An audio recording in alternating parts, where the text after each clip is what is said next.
सर्वे भक्तजनों को आषाढ़ शुक्ल पक्ष की पुण्यदायिनी देवशयनी एकादशी की मंगलमयी शुभकामनाएं। आज का दिन केवल एक उपवास नहीं बल्कि आत्मा के शुद्धिकरण का पर्व है, जब स्वयं भगवान श्रीहरि विष्णु योग निद्रा में चले जाते हैं और सृष्टि की धारा को विश्राम मिलता है। चतुर्मास का प्रारंभ इसी दिन से होता है, एक आध्यात्मिक यात्रा की शुरुआत, जहां भक्ति, सेवा और त्याग के 4 पवित्र महीने आरंभ होते हैं। आज हम एक ऐसी दिव्य कथा का श्रवण करने जा रहे हैं जिसे सुनने मात्र से तीनों लोकों के पुण्य प्राप्त होते हैं और व्यक्ति के सारे पाप नष्ट हो जाते हैं। तो भक्तों, ध्यान लगाकर बैठिए, मन को शांत कीजिए और भगवान विष्णु की महिमा में खो जाइए। यदि आप भी भगवान विष्णु के चरणों में अटूट श्रद्धा रखते हैं तो इस दिव्य कथा को अंत तक जरूर सुनें। वीडियो को लाइक करें, अपने परिवार और मित्रों तक शेयर करें, ताकि हर कोई देवशयनी एकादशी का यह पावन संदेश सुन सके। और हमारे चैनल धम्मकम की बातें बीसीमा को सब्सक्राइब करना न भूलें, ताकि आपको ऐसी ही और भी भावपूर्ण कथाएं समय पर मिलती रहें। अब चलिए आरंभ करते हैं देवशयनी एकादशी की वह पौराणिक कथा जो धर्म, भक्ति और मोक्ष का अद्भुत संगम है। देवशयनी एकादशी को बाकी एकादशी की तुलना में अधिक फलदायी बताया गया है। मान्यता है कि इस व्रत को करने से व्यक्ति को तीनों सनातन देवताओं का पूजन करने के समान फल प्राप्त होता है। साथ ही व्यक्ति को मोक्ष की प्राप्ति भी होती है। इसलिए आज पूजा के बाद इस कथा का श्रवण अवश्य करें। आषाढ़ मास की शुक्ल पक्ष की एकादशी को देवशयनी एकादशी के नाम से जाना जाता है। इसे हरिशनी एकादशी, पद्मा एकादशी और आषाढ़ी एकादशी भी कहा जाता है। इसी दिन से भगवान विष्णु योग निद्रा में चले जाते हैं। यह समय चातुर्मास का प्रारंभ होता है, जो 4 महीनों तक चलता है। इस दिन से भगवान विष्णु क्षीर सागर में तथा भागवत पुराण के हिसाब से पाताल लोक में शयन करते हैं और फिर देव प्रबोधिनी एकादशी, कार्तिक शुक्ल एकादशी को जागते हैं। इन 4 महीनों को देवताओं का विश्राम काल कहा जाता है। इस दौरान विवाह, गृह प्रवेश, यज्ञादि मांगलिक कार्य वर्जित होते हैं। धर्मराज युधिष्ठिर ने कहा है, केशव, आषाढ़ शुक्ल एकादशी का क्या नाम है? इस व्रत के करने की विधि क्या है और किस देवता का पूजन किया जाता है? श्री कृष्ण कहने लगे कि हे युधिष्ठिर, जिस कथा को ब्रह्मा जी ने नारद जी से कहा था वही मैं तुमसे कहता हूँ। एक समय नारद जी ने ब्रह्मा जी से यही प्रश्न किया था। तब ब्रह्मा जी ने उत्तर दिया कि हे नारद, तुमने कलयुगी जीवों के उद्धार के लिए बहुत उत्तम प्रश्न किया है, क्योंकि देवशयनी एकादशी का व्रत सब व्रतों में उत्तम है। इस व्रत से समस्त पाप नष्ट हो जाते हैं और जो मनुष्य इस व्रत को नहीं करते वे नरकगामी होते हैं। इस व्रत के करने से भगवान विष्णु प्रसन्न होते हैं। इस एकादशी का नाम पद्मा है। अब मैं तुमसे एक पौराणिक कथा कहता हूँ, तुम मन लगाकर सुनो। सूर्यवंश में मांधाता नाम का एक चक्रवर्ती राजा हुआ है, जो सत्यवादी और महान प्रतापी था। वह अपनी प्रजा का पुत्र की भांति पालन किया करता था। उसकी सारी प्रजा धन धान्य से भरपूर और सुखी थी। उसके राज्य में कभी अकाल नहीं पड़ता था। एक समय उस राजा के राज्य में 3 वर्ष तक वर्षा नहीं हुई और अकाल पड़ गया। प्रजा अन्न की कमी के कारण अत्यंत दुखी हो गई। अन्न के न होने से राज्य में यज्ञादि भी बंद हो गए। एक दिन प्रजा राजा के पास जाकर कहने लगी कि हे राजा, सारी प्रजा त्राहित्राही पुकार रही है, क्योंकि समस्त विश्व की सृष्टि का कारण वर्षा है। वर्षा के अभाव से अकाल पड़ गया है और अकाल से प्रजा मर रही है। इसलिए हे राजन, कोई ऐसा उपाय बताओ जिससे प्रजा का कष्ट दूर हो।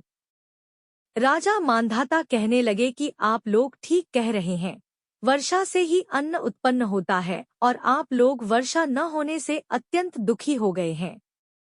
मैं आप लोगों के दुखों को समझता हूँ। ऐसा कहकर राजा कुछ सेना साथ लेकर वन की तरफ चल दिया। वह अनेक ऋषियों के आश्रम में भ्रमण करता हुआ अंत में ब्रह्मा जी के पुत्र अंगिरा ऋषि के आश्रम में पहुंचा। वहां राजा ने घोड़े से उतरकर अंगिरा ऋषि को प्रणाम किया। मुनि ने राजा को आशीर्वाद देकर कुशलक्षेम के पश्चात उनसे आश्रम में आने का कारण पूछा। राजा ने हाथ जोड़कर विनीत भाव से कहा कि हे भगवान, सब प्रकार से धर्म पालन करने पर भी मेरे राज्य में अकाल पड़ गया है। इससे प्रजा अत्यंत दुखी है।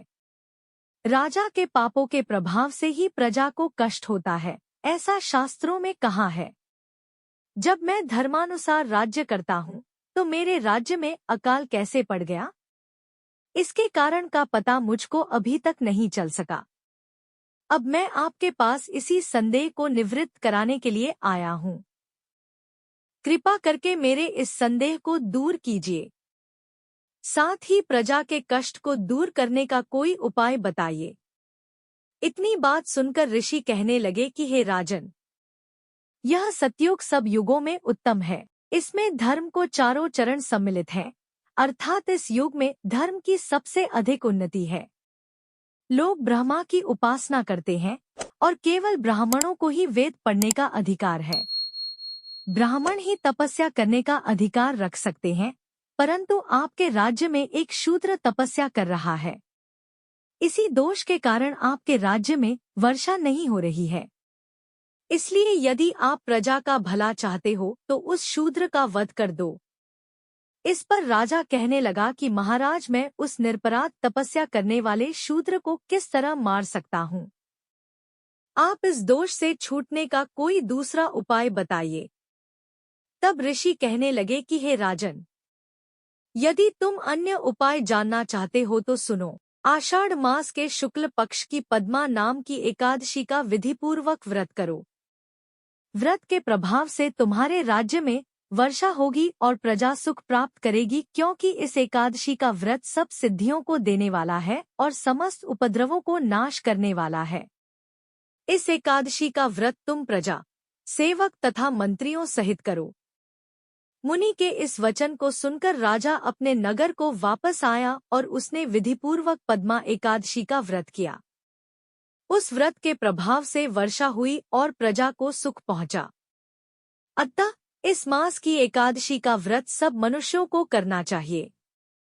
यह व्रत इस लोक में भोग और परलोक में मुक्ति को देने वाला है। इस कथा को पढ़ने और सुनने से मनुष्य के समस्त पाप नाश को प्राप्त हो जाते हैं। पद्म पुराण के अनुसार आषाढ़ शुक्ल एकादशी यानी देवशयनी एकादशी के दिन भगवान विष्णु पाताल लोक जाते हैं और देवोठनी एकादशी तक वहीं निवास करते हैं।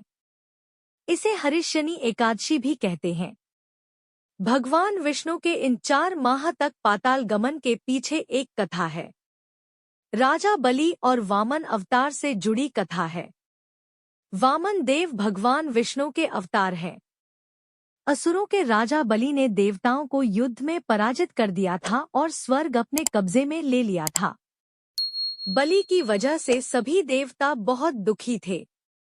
दुखी देवता अपनी माता अदिति के पास पहुंचे और अपनी समस्या बताई। इसके बाद अदिति ने पति कश्यप ऋषि के कहने पर एक व्रत किया, जिसके शुभ फल से भगवान विष्णु ने वामन देव के रूप में जन्म लिया। वामन देव ने छोटी उम्र में ही दैत्यराज बलि को पराजित कर दिया था। बलि अहंकारी था, उसे लगता था कि वह सबसे बड़ा दानी है। विष्णु जी वामन देव के रूप में उसके पास पहुंचे और दान में 3 पग धरती मांगी। अहंकार बलि ने सोचा कि ये तो छोटा सा काम है, मेरा तो पूरी धरती पर अधिकार है, मैं इसे 3 पग भूमि दान कर देता हूँ। बलि वामन देव को 3 पग भूमि दान देने के लिए संकल्प कर रहे थे। उस समय शुक्राचार्य ने उसे रोकने की कोशिश की। दरअसल शुक्राचार्य जान गए थे कि वामन के रूप में स्वयं भगवान विष्णु हैं। शुक्राचार्य ने बलि को समझाया कि ये छोटा बच्चा नहीं है, ये स्वयं विष्णु हैं, ये तुम्हें ठगने आए हैं, तुम इन्हें दान मत दो। ये बात सुनकर बलि बोला कि अगर ये भगवान हैं और मेरे द्वार पर दान मांगने आए हैं तो भी मैं इन्हें मना नहीं कर सकता हूँ। ऐसा कहकर बलि ने हाथ में जल का कमंडल लिया तो शुक्राचार्य छोटा रूप धारण करके कमंडल की दंडी में जाकर बैठ गए, ताकि कमंडल से पानी ही बाहर न निकले और राजा बलि संकल्प न ले सके। वामन देव शुक्राचार्य की योजना समझ गए। उन्होंने तुरंत ही एक पतली लकड़ी ली और कमंडल की दंडी में डाल दी, जिससे अंदर बैठे शुक्राचार्य की एक आंख फूट गई और वे तुरंत ही कमंडल से बाहर आ गए। इसके बाद राजा बलि ने वामन देव को 3 पग भूमि दान करने का संकल्प ले लिया। राजा के संकल्प लेने के बाद वामन देव ने अपना आकार बढ़ाकर एक पग में पृथ्वी और दूसरे पग में स्वर्ग नाप लिया। इसके बाद उन्होंने राजा से कहा कि अब मैं तीसरा पग कहाँ रखूं। ये सुनकर राजा बलि का अहंकार टूट गया। तब बलि ने कहा कि तीसरा पग आप मेरे सिर पर रख सकते हैं। बलि की दान वीरता देखकर वामन देव प्रसन्न हुए और उसे पाताल लोक का राजा बना दिया। विष्णु ने जब वामन रूप धारण कर असुर राजा बलि से 3 पग भूमि दान में मांगी थी, तब बलि ने उन्हें अपना सर्वस्व दान कर दिया था और भगवान ने उन्हें पाताल लोक में रहने का आदेश दिया था।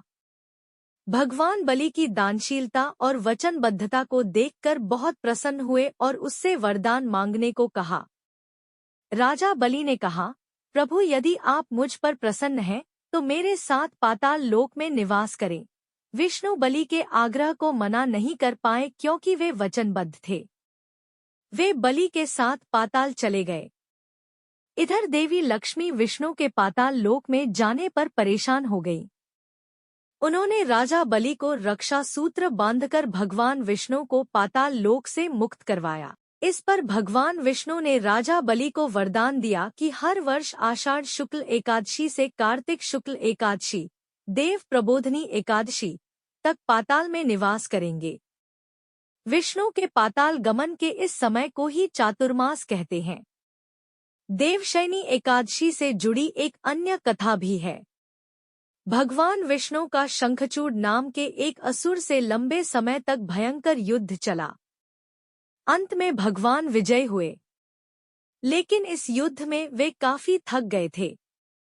देवताओं ने आषाढ़ शुक्ल एकादशी के दिन भगवान विष्णु की पूजा कर उनसे निवेदन किया कि आप कुछ समय विश्राम करें और सृष्टि संचालन का भार भगवान शंकर को सौंप दें। देवताओं की विनती पर विष्णु देवलोक के 4 प्रहर की अवधि के लिए शयन करने चले गए, जो पृथ्वी लोक के 4 माह के बराबर होते हैं। तब से आषाढ़ शुक्ल की एकादशी हरिश्यनी एकादशी के नाम से जानी जाती है। चातुर्मास का यह आरंभ काल हमें संयम, भक्ति और साधना की ओर प्रेरित करता है। इन 4 महीनों तक जब भगवान योग निद्रा में होते हैं, तब हमें भी अपने जीवन की अनियमितताओं को त्याग कर धर्म, सेवा और साधना में लग जाना चाहिए। जो भी श्रद्धालु इस व्रत को करता है या इसकी कथा को श्रद्धा से सुनता है, उसे तीनों लोकों के पुण्य फल की प्राप्ति होती है और वह पापों से मुक्त होकर मोक्ष की ओर अग्रसर होता है। यदि आपको यह कथा भावपूर्ण लगी तो इस वीडियो को लाइक जरूर करें, अपने परिवार व मित्रों के साथ शेयर करें ताकि हर कोई इस पुण्य का भागी बन सके। और हमारे चैनल धर्म की बातें भी सीमा को सब्सक्राइब जरूर करें ताकि ऐसे ही और दिव्य, पावन और जीवन बदल देने वाली कथाएं आप तक निरंतर पहुंचती रहें। आप सभी को एक बार पुनः देवशयनी एकादशी की शुभकामनाएं। जय श्रीहरि विष्णु, जय सनातन धर्म।